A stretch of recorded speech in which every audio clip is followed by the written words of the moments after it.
to all our attendees and viewers who are watching us live on Facebook and YouTube. A very warm welcome to the Authors Saga series.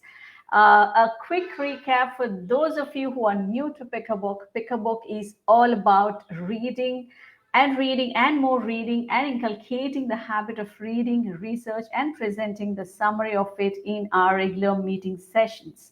Creating a better world by changing the sense of self through the habit of reading is the vision of Pick a Book.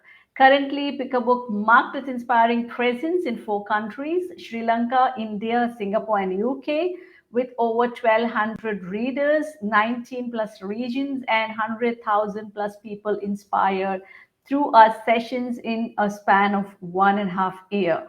So Pick a Book continues to spread its wings across the globe while we have come up with a new initiative, a brand of our own called Author Saga series, wherein the authors can reach their readers and like-minded individuals, with interest. Authors can also discuss the key insights of their books, and readers can have this wonderful opportunity to know more about the book from the author himself. So today we have with us Mr. Alex Pearl with his wonderful book, 100 Ways to Write a Book. So quickly, let's get to know a little more about Mr. Alex. So Alex's first novel, Sleeping with Blackbirds, a darkly humorous urban fantasy written for children and young adults, was initially published in 2011. So it has since become a Kindle bestseller in US. And in 2014, he fictionalized Emma account of the first British serviceman to be executed for cowardice during the First World War, published by Mardi Books in its anthology. Okay, so the clock struck war. A selection of his blog posts is always available in paperback under the title Random Ramblings of a Short-Sighted Blogger. And in 2019, his psychological thriller, The Chairman, that is set in London in 2005, following the terrorist attack on its public transport system, was published as an ebook by Piick Press. So the paperback followed in 2020, and Alex lives in Northwest London with his wife and 2 children who are smarter than this old man. So he's quite possibly the only human being on this planet to have been inadvertently locked in a record shop on a Christmas Eve. So a very warm welcome, Mr. Alex Pearl. Thank you. Oh, that's very kind of you. Thank you. Very nice to be with you today. Thank you. It's equally our pleasure to have you tonight. Okay, first of all, we all love to congratulate you on the success of this wonderful book, and we wish you a long way in writing. Thank you very much. Thank you. Okay. So to start with, Mr. Alex, I want to know, were you an avid reader? I'm not as avid as I'd like to be. I'm a slow reader. I take ages to get over books, and I tend to reread passages and stuff. So I do read. Obviously, I love reading, but some people are much faster. My wife, for instance, gets through many more books than I do. But Okay. Having said that, of course, I do love reading. But I am in fact, I'm a slow reader and a slow writer. So maybe there's a correlation between the two. I don't know. But yeah. Okay. That's great. Okay, so when did you do you remember when did you start reading books? Like what age? Well, that's a good question. I suppose I can remember very vividly the first proper book I read, and that was when I was at primary school. And I suppose I must have been about I don't know, maybe 10, 11, something like that. And it was a book which I read again recently out of interest. Mm-hmm. I remember it exactly as I did then. It's a wonderful little book called it's by Clive King, and it's called Stig of the Dump, which is a strange title. And it's about this little boy who is at his grandparents' house in the countryside in England. and he discovers at the bottom of this garden a caveman or cave boy, and he has this sort of friendship with this little boy, and from the past. Okay. And of course, nobody believes him, and it's quite a moving story, and it's all about human relationships and trust, and it's quite delightful and it's quite clever. And I remember reading it, all those years ago, and I think it was an important book because it set the ball rolling, as it were. And after that book, I started reading more. Okay. But I read it recently, and it's actually one of those books that it's beautifully written. The language is so simple, but very, very, very eloquently written, and there's no sort of spare words. It's a beautiful book, actually. I don't know what else Clive King wrote, but I think that book was certainly was the probably the best known book he wrote. Okay. But yeah, so that was the first one. Yeah. Great to know that. Okay. So, and we are also keen to know how did your journey start as a writer? So, was it your childhood dream, or you just had the spark somewhere in between? It's a good question. And the answer is, I think it was really probably by accident, really. If I'm honest, I was not particularly academic at school. I wasn't a great student. The only two subjects I was really any good at was art and writing, creative writing. These were two subjects that the only two subjects I really enjoyed, actually. And I was, I suppose, reasonably good at it. And it was, I mean, I ended up going to art college, and I didn't really know what I wanted to do. And then I teamed up with a guy, a very good friend, and he was better at drawing than me. And so he ended up becoming the artistic one. Okay. And I sort of gravitated towards words and ended up juggling with the words. So I became the copywriter. So, and then we got into advertising. So then my career in writing began, if you like. Okay. And I suppose it's quite a good breeding ground for writers or in fact film directors, because it's all about conveying stories in a short form in the advertising, and particularly if it's creative, which at that time in the 1980s, I think London was sort of leading the field for creative advertising. So in many respects, it was very influential, and I enjoyed writing, and I got to enjoy doing that. And I came into contact with other writers, and in fact, at one point, I actually was very fortunate to sit next to at a dinner Beryl Bainbridge, who's a famous novelist who's now sadly has died, but she was probably one of the greatest English novelists of the century, and things like that kind of influence you, really. So I think it was always in the back of my head that maybe one day I might write something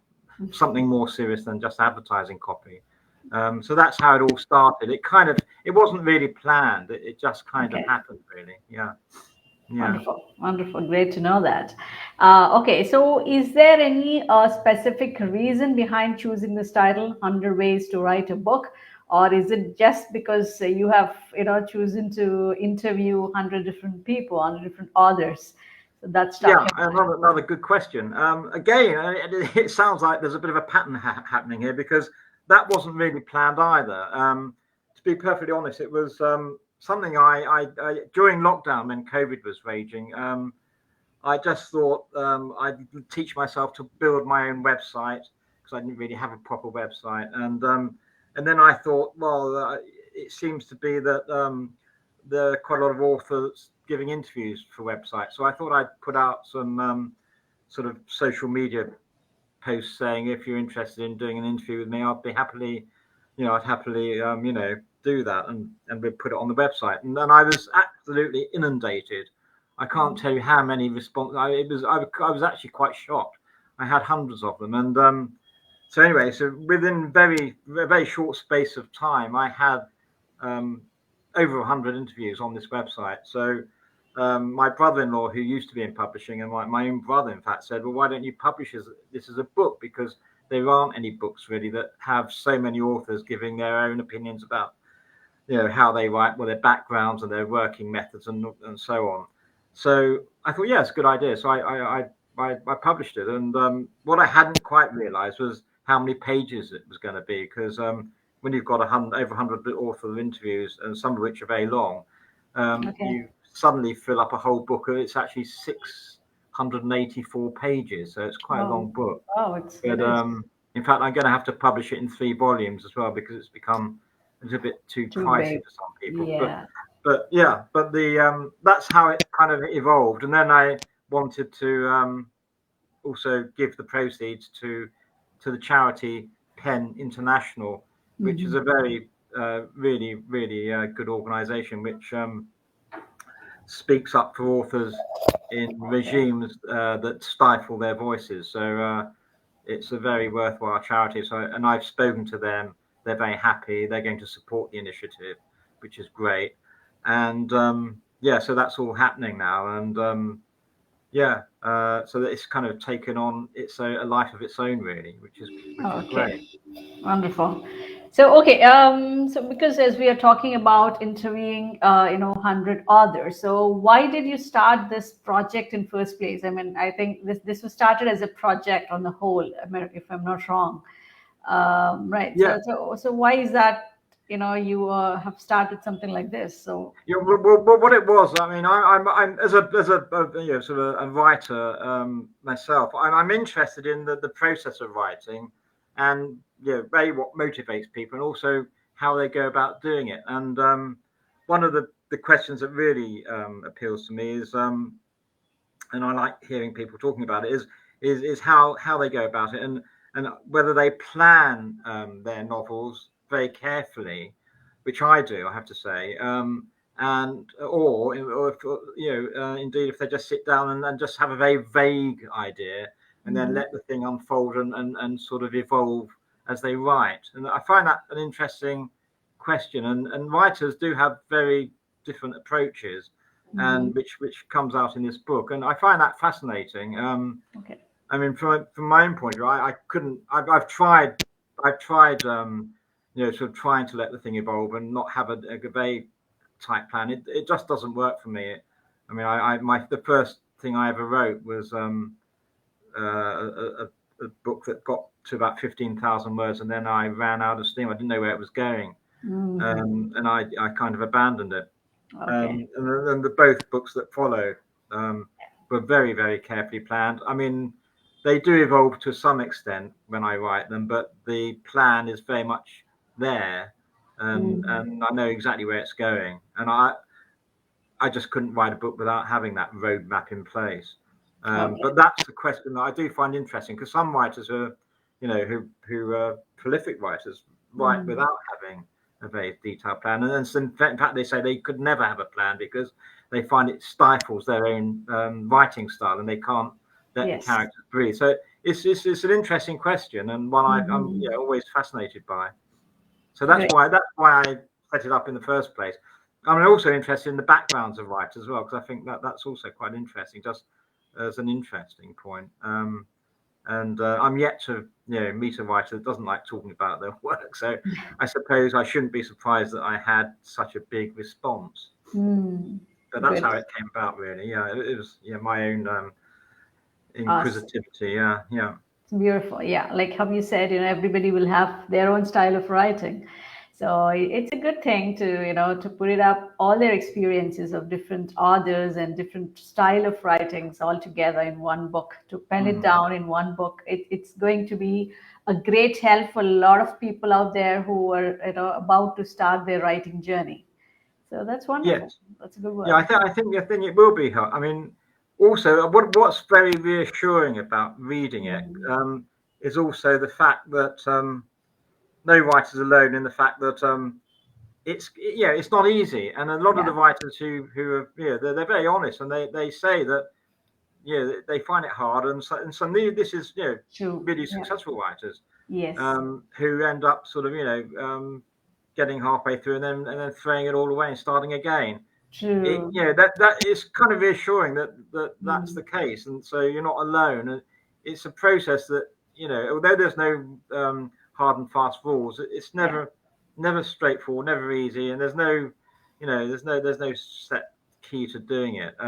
It's quite Yes. reassuring to know that, because these people are, some of whom are very successful, True. still Exactly. struggle a bit. That's part of the course. That's Yes, what it's all about. yes, it is. It is. Okay. So, what are the challenges you faced? When you first started writing the book. Well, for me, I find the hardest thing actually is the planning stage. Actually, it's something I spend forever on, and and I'm not an experienced. I've only written two books, but um, I spent, I think, on, well, certainly, for both books, I think I spent longer planning it than writing it, Okay. and the first book's not a particularly long book. It's only about 120 pages, but although there wasn't any research involved, it took me a long time to get a storyline that I was happy with. Because for me, I suppose I'm Mm. quite old-fashioned. I like a book to have a beginning, middle, and an end, and the ending is for me really important. Yeah. And It's always got to be a surprise, and if it isn't, it Mm. doesn't really work for me.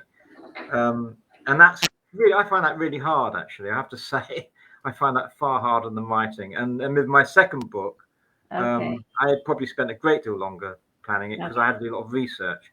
But that was the chairman. But yeah, Okay. the planning is by far the most difficult part for me, Mm. challenging, True. and I struggle with that. I freely admit that. That's Awesome. yeah. Okay. Got it. Okay. So, what is the role of, I mean, you must have done a lot of research and, you must be having a lot of experiences on that. So, what is the role of research and the role of experience in writing a book? What weighs more, like, especially for Well, you, what weighed more? I think it's a good question again, because actually they're both really important, and I think a lot of people say you should write about what you know, which is Hmm. something, which probably is true, but also you're inevitably going to write something that you don't know much about. But I think you need to inject both, really. I mean, for my first children's book, Sleeping with the Blackbirds, that was entirely based on my own imagination and Okay. experiences. And there's some Okay. characters in that there's a gardener in that who's based on a real gardener who couldn't make up, who used to, from my childhood, he was disabled, but he used the gardening tools to prop himself up. And Okay. he was an amazing gardener. I mean, you couldn't make that up. I mean, that's based on truth. But Hmm. on for my other book, The Chairman, which is a thriller based on the London terrorist attack in 2005, I Okay. had to do a huge amount of research for that book, because Mm. I wasn't that well versed in the ways in which terrorists communicated in 2005 via Mm. the internet, stuff like that. I had to delve in quite deep into quite obscure publications, and Okay. read quite a lot of books about politics as well, to Mm. get that right. But the thing with research is that you can very easily get bogged down Mm. and read too much, and you don't want to bore the reader, but you need to know it to have the confidence to write it. Yes. It may end up just being small little Mm. sentences that pay lip service to some fact that you've discovered, but you can't dwell on it, because obviously it's going to get in the way. Any writer will tell you need to know that stuff before you can really write anything. Yeah. And I think it's inevitable. I mean, the danger of research, of course, is that you can end up going down rabbit holes and read and read and read, and never end up Mm. writing a word. But so that's, you've got to be wary about that. But it's important, I think, and all writers will tell you that, particularly those, I suppose, who write anything in the realms of historical fiction, or sort of thrillers based on political situations and stuff. You've got to know your facts, otherwise Okay. it's just not going to ring true. So I Okay. think that they're both, experience and research are obviously both important, and they don't have to live side by side. As I said, my first book was based entirely on my own experience and imagination. But Mm. both are key elements, absolutely. Yeah. Yeah. Wonderful. Yes. So, and okay, on a light note, from you being an author, what is your favorite genre? Ah, yes. Well, that's interesting. I don't, to be honest, I don't really have one. I like to read, sort of most genres really. Although having said that, I don't. There are genres I don't really read much. I don't read a huge amount of romance, for instance. But I suppose I like, sort of literary fiction and sort of, I do like thrillers and Hmm. historical fiction. I suppose I probably veer towards that probably more. Okay. Okay. Yeah. Okay. And so, yeah, and one more question again on the same thing. From a author's perspective, what is relatively easy? Is it a fiction writing or a non-fiction writing? Oh well, I haven't really. I mean, apart from this book, which isn't really. I mean, it's non-fiction, but it was kind of. I mean, I had a fairly easy role in that because I was just asking questions. But Mm. um, I mean, I've done I have written a blog. I suppose that's non-fiction. I suppose to some extent. But I think writing fiction, for me anyway, is more challenging than writing non-fiction. Um, Okay. because, but also it's rather more enjoyable. But Mm. it is more challenging because I mean, because you've got to make it credible. I mean, writing non-fiction is kind of it's almost formulaic. It's you just got Yes. to have the facts there. Um, Yeah.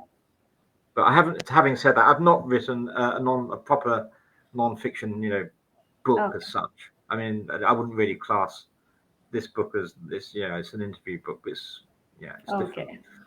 But yeah, Okay, wonderful. Okay, so just before we leave, this is my last question for the day, and I okay. would like to have one good advice from you for the first-time writers. For new writers, New advice, yes, from you yeah, for the okay. first-time writers. Well, I mean, I always say to people that you should just go at it and don't be put off by um, any if you're criticized. I mean, just take it on board and you know just enjoy your writing. I think the most important thing with writing is to enjoy what you write and to get a lot of enjoyment out of it.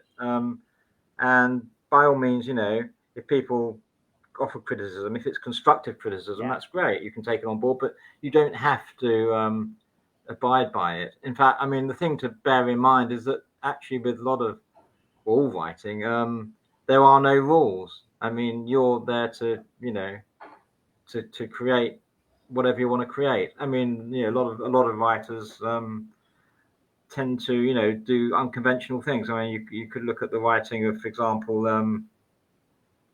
Kurt Vonnegut, the great American author who broke all the rules. I mean, everyone thought he was mad, but he ended up writing some classics.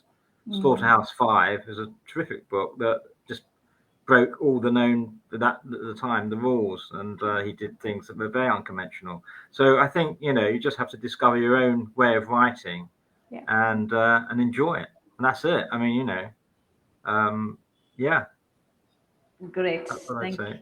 Wonderful, wonderful. Thank you for that advice. And so, ladies and gentlemen, you just just enjoy what you write. So that takes you where you want to be. So, yeah. Hmm. Okay, and yes, that's it for today from me Okay. and yeah, Alex. And thank you so much. And I think where do we source these books? Like, are they available on Amazon? Yeah, well, all my books are available on Amazon. In fact, what I say is that if your listeners haven't, if they read on ebook, I'd Hmm. tell them both my previous books are available free to download as an ebook. I've kept Okay. them free deliberately because I just want people to read them. So, Sleeping with the Blackbirds and The Chairman are both available as free as ebooks. They're Okay. also available as in hardback and paperback. But if you're into ebooks, well, Mhm. download them free while you can. The other book, 100 Ways to Write a Book, that is now available as an ebook. It's a lot cheaper. Okay.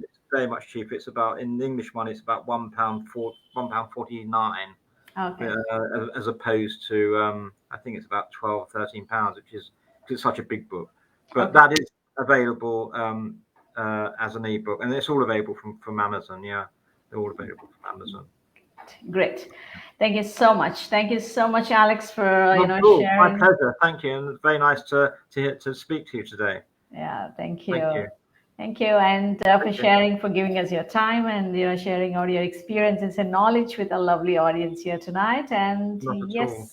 thank you so much, and ladies and Thank gentlemen. you. Thank you very much for having me on. It's been a delight. Thank you. Thank you. Okay. Have a good day. Have a good day. So, ladies and gentlemen, that's it from us today. And I'm sure you all must have enjoyed the session as much as I enjoyed. We enjoyed having the conversation.